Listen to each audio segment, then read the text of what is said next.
Yes, everyone, how we doing? And welcome to the post-match review for Manchester City 3, Fulham 0. A routine win for the boys in blue.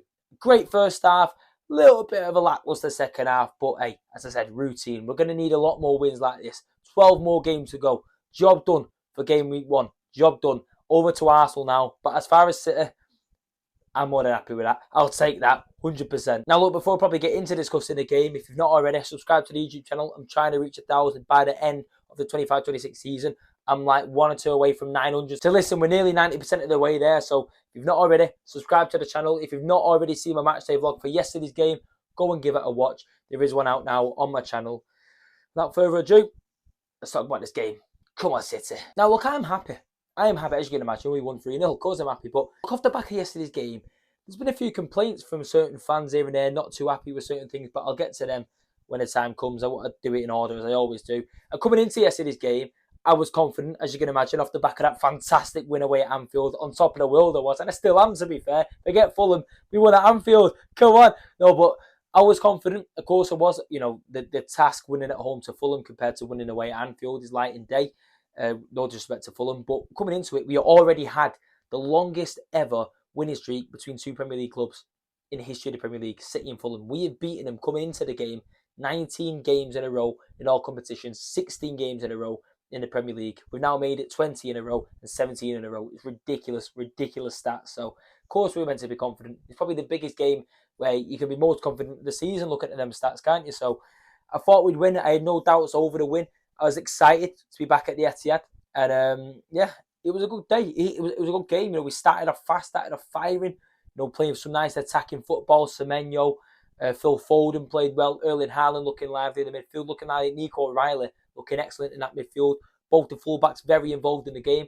Took the first goal, took the lead, I'm trying to say, very early. Took the lead early, brilliantly worked goal. Semenyo hit the back of the net. And you're looking at it thinking, hey, we can knock a few in here. Let's get another. Let's not be messing about. Let's not make it harder for ourselves come the end of the game, come second half, which we've done in the past in previous games, haven't we? Let's get another. I thought Semenyo took his goal well. Nicely worked. And then once again, it wasn't too long after. We made it 2-0. And Semenyo was involved once again. And this one was my favourite goal of the game. Although the Erling Haaland finish was better than this. Erling Haaland, if you look at it on paper, was the best goal of the game because of the finish. And it was outside the box. It was a nice bullet to the bottom right corner. But this one, the team goal. It started off at the back. It was Nunes messing about with it at the back, playing between the defenders. It's the midfield. Nico O'Reilly plays Haaland, if I remember correctly. Haaland gives it back to Nico O'Reilly. Nico O'Reilly's bombing down that left-hand side. He plays Semenyo. Semenyo is taking his man on. I think it was Tete, the Fulham fullback, holding off. And then he waits the perfect amount of time. A perfectly weighted pass. Beautiful, inch perfect for Nico O'Reilly. He takes that goal fantastically. Fantastic. In his all-round game yesterday was fantastic. He got man of the match. I'm going to get talking about him in a minute, and I can't wait for it. He took his goal brilliantly, and we're 2-0 up after, 20-odd minutes. We're on top of the world. Routine win for City. It's what we needed it to be. It's what I said coming into the game. Had to be a routine win, and we did it. Routine win. And, of course, tops off in that first half with Erling Haaland, like I said, making it 3. Again, took his goal well. Fantastic. Not your typical Erling Haaland goal where he's been big and strong and muscled someone off in the box, or just it's dropped to him and he's just fired it, rocketed it in the back of the net, from in and amongst the 6-yard box. Not that type of goal. Phil Foden worked it nicely, played a nice pass through to Haaland, and he just looked up and thought, go on, I can hit it from here. I think Leno probably positioning wasn't good enough. Well, of course it wasn't good enough if Haaland can score from 20, 25 yards out. And fired it bottom right for Haaland, bottom left for us. Our job's a good one. We're 3-0 up at half-time, looking good. Haaland did go down at one point in the build-up to the O'Reilly goal, and he came off at half-time. Pep said it was just a niggle. Pep said he should be fine, and I'm hoping he's fine. We've heard nothing off the back of it. No bad news about Haaland not being right, Haaland being injured, Haaland seen going away, limping or whatever. So I'm assuming he's all right. He was taken off at half-time. Second half, we're looking at it going, look, we've got a 3-0 advantage.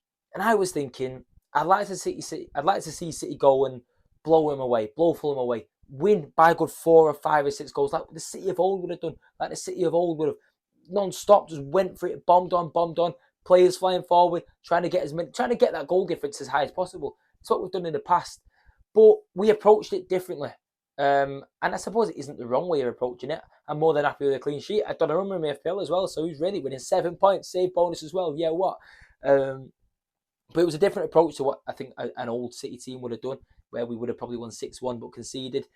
And this is where the complaints come. There's a lot of people saying they'd like City to get a few more goals, attack a little bit more. We were a little bit sloppier on the ball in the second half. We let Fulham come at us a little bit more, although, to be fair, at no point in that second half, no point in the entire game did I really feel a threat by that Fulham side. But we were a little bit sloppier, I suppose. And yes, we weren't menacing, as menacing going forward.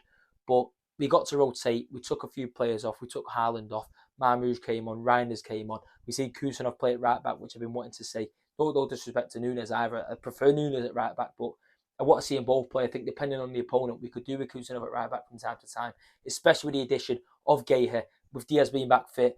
Like, Kusanov's too good to be dropped one way or another, so it's a real headache for Pep. But yeah, we took our foot off it a little bit, took our foot off the gas a little bit in the second half, but it was a routine win, it was a standard win, it was a 3-0 win. Job's done. And I've got no issue with the way Pep approached it. People saying it again, would like to see City be a little bit more brave, but the way I see it is, earlier this season, we nearly threw away a 5-1 win, a 5-1 advantage over Fulham. We were 3-1 or 4-1 up. I think we were 3-1 at the break, and then first 5-10 minutes after the second half, it was 4-1 and 5-1. And we won 5-4, but just about. Donnarumma pulled off a few heroics. There was a good blocks towards the end. It was like ping pong at the end. Fulham all out at us. We didn't want to repeat of that. Pep clearly didn't want to repeat of that. And I'm more than happy with that. So I, for one, I've got no issues with that game at all. Yeah, maybe we could have been a little bit better on the ball in the second half. It was as if we was asking to concede in additional time, honestly. How sloppy we were at the back. But people might do these if-buts and maybe say, if that was a better team, if we were like that with Liverpool, if we were like that with Arsenal, we won't be like that. We won't be. The concentration level will be higher, the intensity will be higher, everything. It'll be a completely different scenario come bigger games like that. We were in a comfortable lead for the majority of the game, for all the game. It was a routine win. And I want to keep seeing that. I want to see more of that. We've got 12 games left of the Premier League season. There's only, I'd say, about 3 or 4 of them that you look at and go, that is a really, really tough game. That is going to be a tight game. There's a lot of them where you look at, I think, especially the ones at home, you think, we could be in another position like this, 3-0 up, 4-0 up, 2-0 up, whatever. I want to see us see games out, see the game out. I don't mind that. The way how, at one point this season where we just couldn't hold in our waters, you know what I mean? You couldn't hold it, you couldn't do anything at the back. We were incapable, we couldn't keep a clean sheet.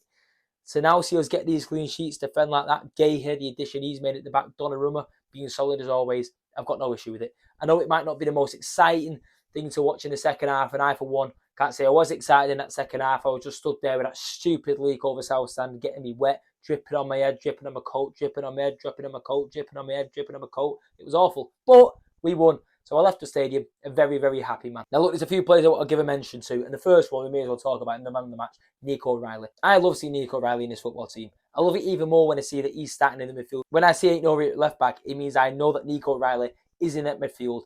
And I think he offers everything to us. Defensively, brilliant. In the midfield, he's passing, he's dribbling, his intelligence already, brilliant. Going forward, he offers us goals, he offers us assists. He's brilliant. He's got absolutely everything to his game. To the extent that I look at it at left back, and yes, against certain opponents, or if Aït-Nouri's not fit or whoever, certain circumstances you might look at it and go, we might need O'Reilly at left back. But in games like this where we're not under threat, we're not being attacked constantly, we don't need to really, really be too cautious at the back, and we should be the one taking the game to Fulham. I think O'Reilly can be a little bit wasted at left back with how much he's got to his game, the size of him as well. I think Pep Guardiola's learned, maybe a little bit stubbornly, maybe he didn't want it to be like this in the way that he was so nailed on and wanting to have a smaller, nimble midfield. It isn't your typical Guardiola style of midfield that you'd have seen 3 or 4 years ago. But we need size, we need aggression, we need power in that midfield. You know, the likes of Rodri in there, the likes of Ryan is the size that he offers sometimes. But Nico O'Reilly, the presence of him, the quality of him already as a footballer, I think he's ace. And listen, there might be some people that prefer him at left back to midfield. Let me know what you think in the comments. Where do you prefer him? But as I said, I prefer him in midfield. I think he gives us everything. He offers us everything. And when Ryan Aït-Nouri is coming in at left back and playing the way that he is, it makes total sense because Aït-Nouri, I'll be honest, I was a little bit uncertain when we signed him. And I know it sounds daft because how good Nunes is now. In my head, it was like, we've signed a fullback from Wolves. I didn't think he was all that good defensively. Offensively, I've got no issue with him. I think he's brilliant. He's very skillful, very attacking. His dribbling is great. He puts some nice balls into the box. But I was looking at it thinking, we had crises at the back last season. We were really poor defensively in moments. And we didn't have a left back. We didn't have a proper right back. Nunes wasn't playing like this at right back last season. So I was a bit unsure of the Aït-Nouri signing. But I'll tell you what, over these past few weeks, these past couple of months, he has proved me wrong. I'll tell you now, outstanding. He is outstanding. Of course, Nunes, quality as always. The addition of Matt Gahey in January, incredible.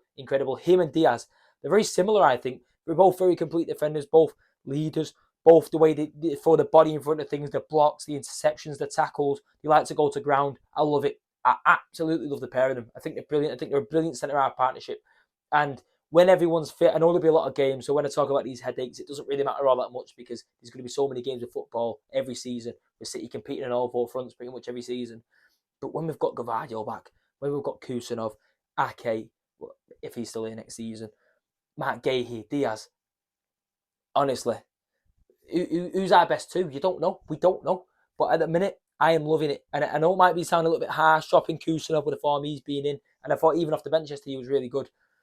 But Diaz and Gahey is a partnership that is up there with one of the best partnerships in the league. I absolutely love it. Onto the attackers, we'll give them a little bit of a mention. Of course, Haaland shutting up the critics again, getting another goal. All this goal drought talk, all this missing chances, all this, that and the other, all the stick he's been getting. Pep said, people need to be quiet because they will make you eat your words, and he definitely will. And he definitely is doing, of course, a massive goal at Anfield. Scored a goal at Fulham as well. Another goal, important goals. You want to see him keep racking his up. Is he on 22 now, I believe? 22 in the Premier League. Can he beat his record from the first season? You doubt it, to be fair. Look at it now. Was he on 36 in that first season? But if he goes on a couple of games, picks up a few hat-tricks, he's got the third or fourth most hat-tricks in the Premier League of all time. A couple of hat-tricks, and we won't put it past him. He could be right up there. I think he's brilliant. I think, yes, he was struggling for a little bit, had a few games off it, but I think it was a big overreaction. People calling for him to be dropped. I think you look back at it now and go, you're thinking, you get sort of laugh at it, can't you? Haaland was good. Foden came in, a few question marks. I knocked myself. I wanted to see him start. I wanted to see him score. Of course, that didn't happen, but I thought his all-round game was very good. He looked lively when he was on. Of course, got the assist for Haaland's goal, some of his passing. I still look at him times and think you lack that little bit of confidence, that maybe a little bit of arrogance that you had a few years ago. Take a few more shots off, trust yourself, back yourself. How many times he got in positions where 2 or 3 years ago I'd have seen him open it up on his left foot and whack one to the top corner? Seen it so many times, so many goals can spring to mind. That top left corner, when he's cutting in from that right hand side and he just fizzes it or curls it, he just scores. And yeah, there was one that he hit in the first half with. It bounced off someone, went out for a corner. I think that was going in if they didn't deflect it. But yeah, I want to see Phil a little bit more. I think he'll come good. He's again a little bit hit and miss at the moment in time, but we're going to need him.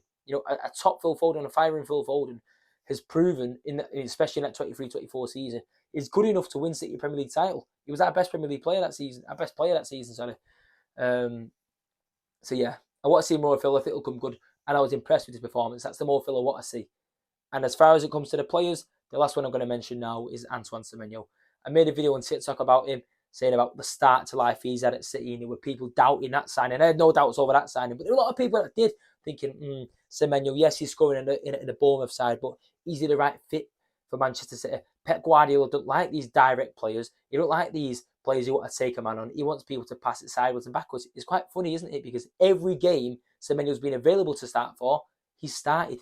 It's only Champions League games that he's not started because he's ineligible at the time. So much for Pep not wanting that type of player. He's starting him every week. And you know why? Because Semenyo's delivering every week. Near enough every week, he's scoring. Goals against Newcastle. First game against Exeter. Goal and assist. Scored against Tottenham. Albeit the result wasn't great. Still scored. Brilliant goal. Did a flip as well. What's it called? A front flip. Of course it is. A back flip. I didn't know. I was too busy celebrating. To see the still images. Who else has scored against Wolves? He's scored about 7 or 8 goals already for City. A couple of assists in there as well.